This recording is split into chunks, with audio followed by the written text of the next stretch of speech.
দর্শক, কিছুদিন আগেই গণমাধ্যমের খবর অনুযায়ী আমরা আলোচনা করেছিলাম যে আওয়ামী লীগ সরকারের সাবেক হেভিওয়েট মন্ত্রীদের অনেকেই এবারের যে নির্বাচন সেই নির্বাচনে ব্যালটের মাধ্যমে অর্থাৎ পোস্টাল ব্যালটের মাধ্যমে ভোট দেবেন কারাগারে থেকে।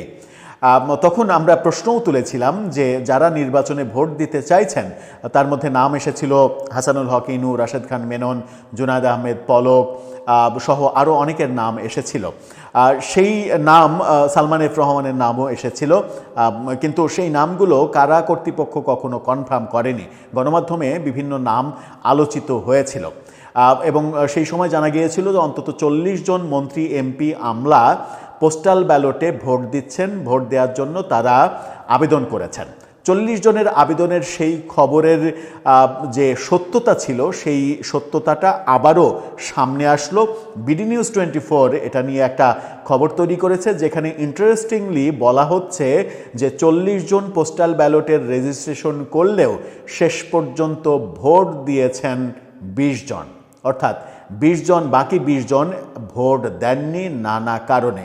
কারা ভোট দিলেন, কারা ভোট দিলেন না, যারা ভোট দিলেন না তারা কেন ভোট দিলেন না, আর যারা ভোট দিলেন তারা কাকে ভোট দিলেন? এখন তো নৌকা নেই, তাহলে কাকে ভোট দিলেন? গণভোটে হ্যাঁতে ভোট দিলেন নাকি নাতে ভোট দিলেন? তারা যে পোস্টাল ব্যালটে ভোট দিয়েছেন সেই ভোট তারা কোথায় দিয়েছেন সেগুলো বের করা কি সম্ভব? সেগুলো নির্বাচন কমিশনের কাছে সিরিয়াল অনুযায়ী চলে যাবে। নির্বাচন কমিশন ইচ্ছা করলেই সেগুলো ডেটা সংগ্রহ করতে পারবে, সরকারকে দিতে পারবে। সেই ডেটা কি প্রকাশ হয়ে যাবে? প্রকাশ হলে তারা যেখানে ভোট দিয়েছেন সেই ভোট দেওয়ার ফলে তারা কি নতুন করে কারাগারে কিংবা আদালতে নতুন মুসিবতের মধ্যে পড়বেন? চলুন একটু এই ইন্টারেস্টিং ব্যাপারটা আলোচনা করে দেখার চেষ্টা করি। বিডি নিউজ 24 জেলখানা থেকে কি তথ্য বের করে আনলো। যখন আমরা এর আগে একটা ভিডিওতে আলোচনা করেছিলাম যে 93% যে জেলখানার কয়েদি তারা ভোট দেননি, মাত্র 7% কয়েদি ভোট দিতে পেরেছেন। থাকবেন পলিটিক্স টিভির নিয়মিত আয়োজনে।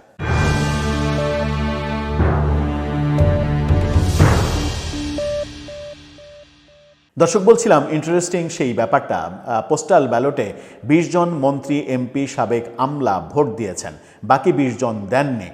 বিডি নিউজ 24 এই তথ্যটা তুলে এনেছে জেল কর্তৃপক্ষের মাধ্যমে, কিন্তু জেল কর্তৃপক্ষ অনেক বেশি তথ্য দিতে রাজি হয়নি। যতটুকু দিয়েছে ততটুকু অথেন্টিক ব্যক্তিগতভাবে আমার কাছে মনে হয়েছে। বিডি নিউজ বলছে পোস্টাল ব্যালটে ভোট দিয়েছেন কারাবন্দী 20 সাবেক মন্ত্রী, এমপি, আমলা। সেখানে বলা হচ্ছে যে সারা দেশের কারাগারে বন্দীদের মধ্যে বিগত আওয়ামী লীগ সরকারের সাবেক মন্ত্রী, এমপি, আমলা, পুলিশ, সাংবাদিক সহ 20 জন ত্রয়োদশ জাতীয় সংসদ নির্বাচনে পোস্টাল ব্যালটে ভোট দিয়েছেন। এই 20 জনের মধ্যে কারা রয়েছেন সেটা খুবই ইন্টারেস্টিং একটা ব্যাপার। কারা মহাপরিদর্শক ব্রিগেডিয়ার জেনারেল সৈয়দ মোহাম্মদ মোতাহার হোসেন এই তথ্য নিশ্চিত করেছেন। বলেছেন সাবেক মন্ত্রী, সাবেক সংসদ সদস্য, আমলা ও সাংবাদিকদের মধ্যে 40 জন ভোট দিতে নিবন্ধন করেছিলেন। এই 40 জনের মধ্যে 20 জন এখন ভোট দিতে অস্বীকৃতি জানাচ্ছেন, বাকিরা নিয়ম অনুযায়ী ভোট দিয়েছেন। 20 জন অলরেডি ভোট দিয়েছেন, বাকি 20 জন ভোট দিতে চাইছেন না। কেন চাইছেন না? যারা নিবন্ধন করেছেন এবং ভোট দিয়েছেন তাদের নাম প্রকাশ করতে রাজি হননি কারাগারের এই কর্মকর্তা। অর্থাৎ তাদের নাম প্রকাশ করলে সারা দেশে হই হই রই রই পড়ে যাবে, সেই কারণে নামগুলো বলতে চাননি। সেই নামের ভিতরে হেভিওয়েট মন্ত্রী, আমলারা কি রয়েছেন? সেই নামের ভিতরে কি সালমান এফ রহমান রয়েছেন, কিংবা রাশেদ খান মেনন, হাসানুল হক ইনু, জুনায়েদ আহমেদ পলকের মতো নেতারা রয়েছেন, দীপুমণির মতো নেত্রীরা রয়েছেন? কারা রয়েছেন? খুবই ইন্টারেস্টিং একটা ব্যাপার।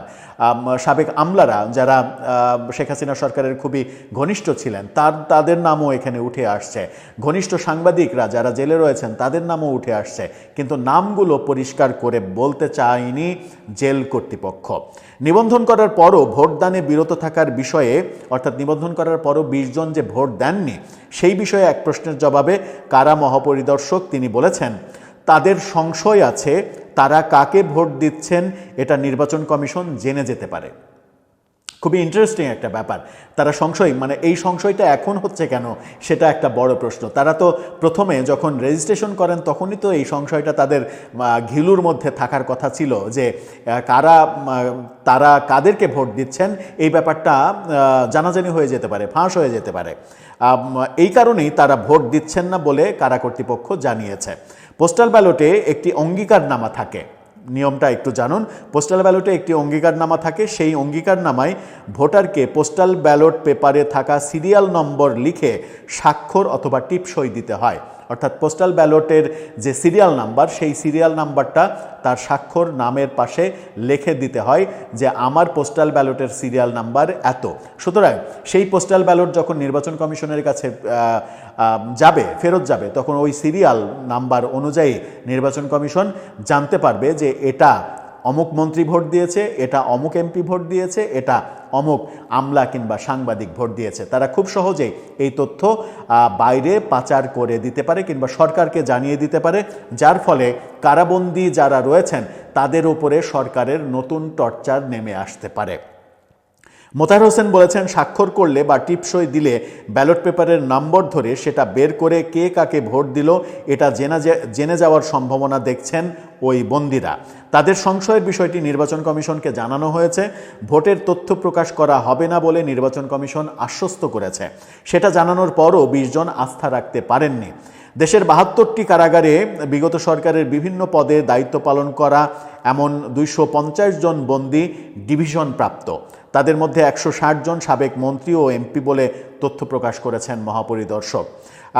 কারা অধিদপ্তরের তথ্য অনুযায়ী বর্তমানে কারাগারে থাকা মোট বন্দীর একটি বড় অংশ 24-এর গণ অভ্যুত্থানে সরকার পতনের পর গ্রেপ্তার হয়ে কারাগারে গিয়েছেন এবং ধারণ ক্ষমতা 43,000 কারাগারের ধারণ ক্ষমতা 43,000 হলেও 2 লক্ষাধিক, এখানে যদিও সেই তথ্যটা পরিষ্কার নেই, বিভিন্ন জায়গায় প্রকাশিত তথ্য বিভিন্নভাবে আলোচিত হয় যে 2 লক্ষাধিক কারাবন্দী এই মুহূর্তে কারাগারে রয়েছেন, যে কারণে গাদাগাদি চাপাচাপি পাশাপাশি এরকম করে তাদেরকে থাকতে হয়। এখন ইন্টারেস্টিং প্রশ্ন হচ্ছে, 20 জন ভোট দিলেন না, তাদের তথ্য ফাঁস হয়ে যেতে পারে এই ভয়ে। কিন্তু যে 20 জন ভদ্রলোক ভোট দিলেন, এবং এখানে একেবারে স্পষ্ট বলা হচ্ছে, কারা মহাপরিদর্শকও নিশ্চিত করেছেন যে তারা সাবেক মন্ত্রী, এমপি, আমলা, সাংবাদিক, এই 4 ক্যাটাগরির লোকজন এই 20 জনের মধ্যে। এই ভদ্রলোকরা তো সবাই আওয়ামী লীগের কিংবা আওয়ামী লীগের সমর্থক। তারা কাকে ভোট দিলেন? তারা কি ধানের শীষে ভোট দিলেন, নাকি দাঁড়িপাল্লায় ভোট দিলেন, নাকি শাপলাকলিতে ভোট দিলেন, যে শাপলাকলির নেতারা তাদের সরকার পতনে মুখ্য ভূমিকা পালন করেছে? গণভোটে তারা হ্যাঁ ভোট দিলেন নাকি না ভোট দিলেন? এই যে যারা ভোট দিলেন তাদের সঙ্গে কি কোনো ধরনের আন্ডারস্ট্যান্ডিং, ব্যাকডোরে কোনো আন্ডারস্ট্যান্ডিং হয়েছে যে তোমরা যদি ভোট দাও তাহলে তোমাদের ব্যাপারে একটু উদারনীতি দেখানো হবে? শেষ পর্যন্ত যে 20 জন রাজি হলেন না, সেই 20 জন রেজিস্ট্রেশন করলেন কেন? রেজিস্ট্রেশন করার সময় তারা যেহেতু মন্ত্রী, এমপি, আমলা, তারা তো তাদের মগজ তো অনেক সমৃদ্ধ মগজ হওয়ার কথা।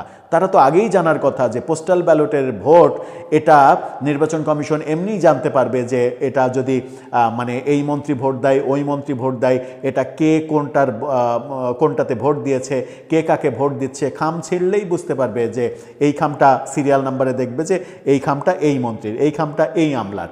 খুবই পরিষ্কার এবং ইজি ব্যাপার। সেই ব্যাপারটা কি তাদের মগজে ছিল না? দর্শক, আপনার কি মনে হয় যে 20 জন ভোট দিলেন তারা কি আওয়ামী লীগের লোক, নাকি আওয়ামী লীগের সরকারের আমলে তারা গুপ্ত অবস্থায় আওয়ামী লীগে বসবাস করছিল? আপনার মতামত জানিয়ে লিখতে পারেন আমাদের কমেন্ট বক্সে।